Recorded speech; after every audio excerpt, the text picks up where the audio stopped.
더불어민주당 정춘숙 의원실, 대한신경정신의학회, 대한정신장애인 가족협회가 공동 주최하고 대한정신건강재단이 후원하는 안전한 진료 환경과 정신건강 치료 지원 체계를 위한 토론회를 시작하도록 하겠습니다. 우선 참석해주신 모든 여러분들께 진심으로 감사드립니다. 지난 8월 5일 부산의 한 정신의료기관에서 진료 중 의료진 한 분이 환자에 의해 사망하는 사건이 발생했습니다. 2018년 고 임세원 교수님 사건 이후 20개월 만의 일이었습니다. 다시는 이런 사건이 재발하지 않도록 대책을 마련하기 위해 오늘 토론회를 준비했습니다. 오늘 이 자리를 통해 안전한 진료 환경과 정신건강 치료 지원 체계 마련을 위한 건설적인 대안이 논의되길 바랍니다.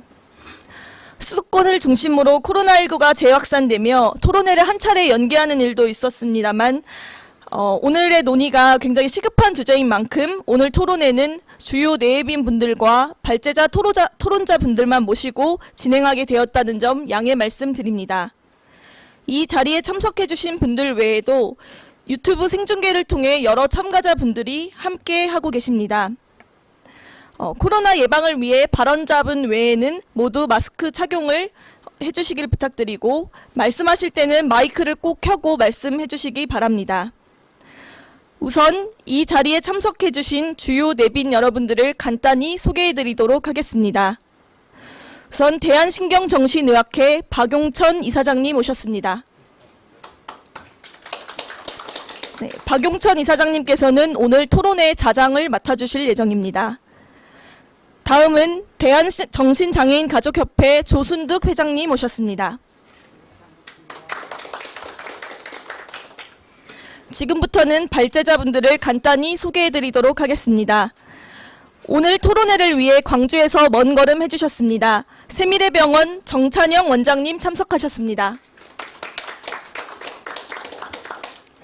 네, 다음은 대한정신장애인 가족협회 정책연구원이자 오늘 발제를 통해 정신장애인 가족 당사자의 이야기를 들려주실 김영희 연구원님을 모셨습니다. 네, 정신건강과 자살 예방 등 다방면에서 활발히 활동해 주시는 대한신경정신의학회 백종우 법제이사님 함께해 주셨습니다. 지금 잠시 자리를 비우셨는데요. 네, 그리고 토론회는 서울대학교 정신건강의학과 문정윤 전희민님 모셨습니다. 네, 화성시 정신건강복지센터 전준희 센터장님 모셨습니다. 네, 경찰청 생활질서과 양영우 과장님 오셨습니다. 네, 보건복지부 정신건강정책과 홍정익 과장님 오셨습니다. 네, 이제 환영의 말씀을 듣고 토론회 이어가도록 하겠습니다. 정춘숙 의원님께서 지금 올라오시는 관계로 먼저 대한신경정신의학회 박용천 이사장님의 인사 말씀 듣도록 하겠습니다. 예, 여러분 안녕하십니까. 지속되는 전염병과 천재지변 와중에서 국민 여러분 한 분 한 분 안녕하시기를 기원합니다. 여러 가지 산적한 문제들이 많지만 오늘 특히 정신건강에 대한 지원책을 마련하기 위해 이러한 토론회를 마련해 주신 정춘숙 의원님께 감사드립니다. 정춘숙 의원님께서는 지난 회기 때도 고 임세원 교수 사고 후 대책을 마련하기 위해 노력해 주셨고 지속적으로 국민의 정신건강에 대한 염려를 해주시며 실제로 저희와 함께 국민 정신건강을 위해 입법 활동을 해주시는 몇 분 안 되는 의원님들 중 가장 소중한 분이십니다. 정신건강에 관련되신 여러분께서는 이러한 정 의원님의 노력을 높이 평가해 주시고 주위에 널리 알려주셔서 대한민국의 정신건강 정책이 여러 나라의 모범이 될 수 있도록 도와주시기를 바랍니다.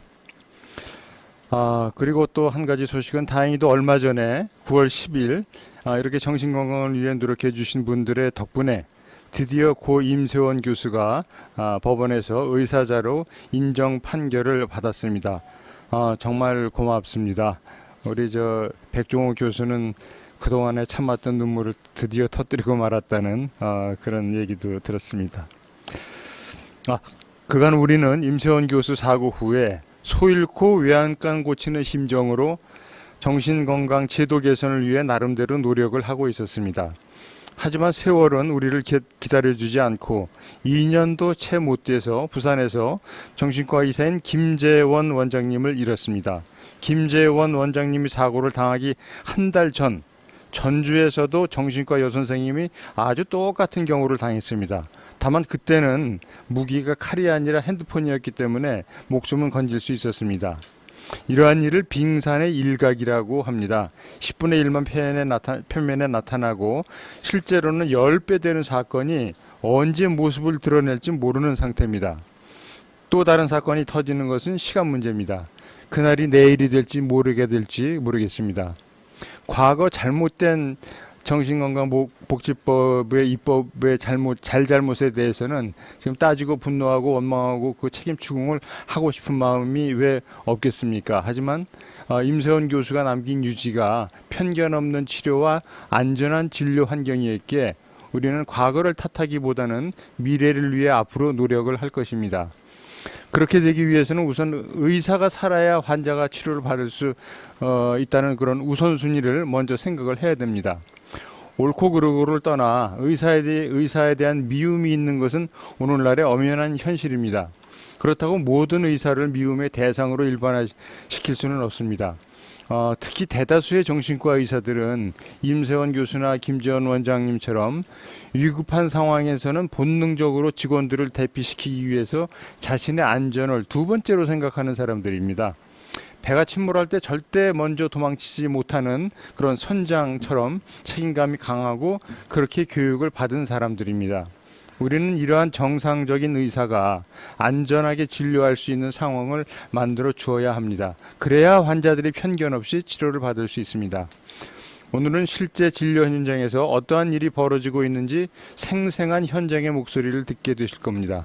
토론 또한 각 직역에서 대표되시는 분들이 나오셔서 각 직역의 의견을 들려주실 것입니다. 오늘 토론회는 이제 제대로 된 대책 수립의 시작입니다.